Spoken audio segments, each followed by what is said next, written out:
Welcome back. અમદાવાદમાં Sabarmati riverfront પર mega યોગ શિબિરનું આયોજન કરવામાં આવ્યું। સીએમ ભૂપેન્દ્ર પટેલની ઉપસ્થિતિમાં યોજાઈ યોગ શિબિર। ગૃહ રાજ્ય પ્રધાન હર્ષ સંઘવી સહિતના ધારાસભ્યો પણ હાજર રહ્યા। તો સીએમ ભૂપેન્દ્ર પટેલ સહિતના નેતાઓએ પણ વિવિધ યોગાસન કર્યા હતા।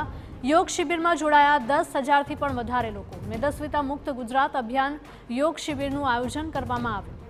તો ગુજરાત રાજ્ય યોગ બોર્ડ, અમદાવાદ મહાનગરપાલિકા અને અમદાવાદ વહીવટીતંત્રના સંયુક્ત ઉપક્રમે સાબરમતી રિવરફ્રન્ટ પર યોગ શિબિર યોજાઈ, જેનો હેતુ યોગના માધ્યમથી લોકોમાં તંદુરસ્તી, સંતુલન અને આંતરિક શાંતિ લાવવાનો છે।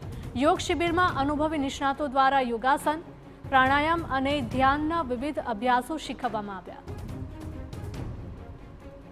વડાપ્રધાન મોદીએ મન કી બાતમાં યોગ દ્વારા મેદસ્વીતા ઘટાડવા અને તંદુરસ્ત જીવનશૈલી અપનાવવા પર ભાર મૂક્યો છે।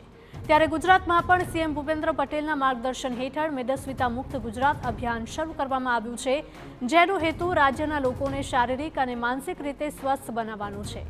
સાબરમતી રિવરફ્રન્ટ પર આયોજિત યોગ શિબિર આ દિશામાં એક મહત્વપૂર્ણ પગલું છે। ગુજરાત યોગ બોર્ડના ચેરમેન શિશુપાલસિંહ રાજપૂતે જણાવ્યું કે હાલ ગુજરાતમાં 1.5 લાખ યોગ ટ્રેનર્સ તૈયાર કરવામાં આવ્યા છે અને યોગ બોર્ડ દ્વારા આગામી 5 વર્ષમાં 10 લાખ યોગ ટ્રેનર તૈયાર કરવાનો લક્ષ્યાંક છે।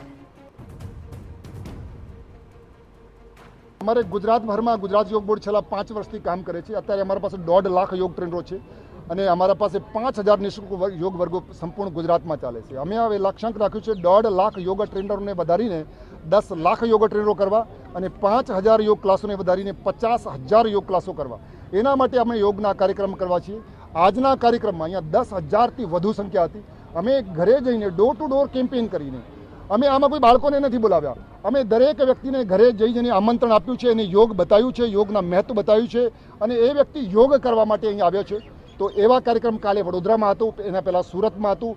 એવા 10,000 પ્લસના કાર્યક્રમો અમે ગુજરાતના સમસ્ત જિલ્લાઓમાં કરી રહ્યા છીએ।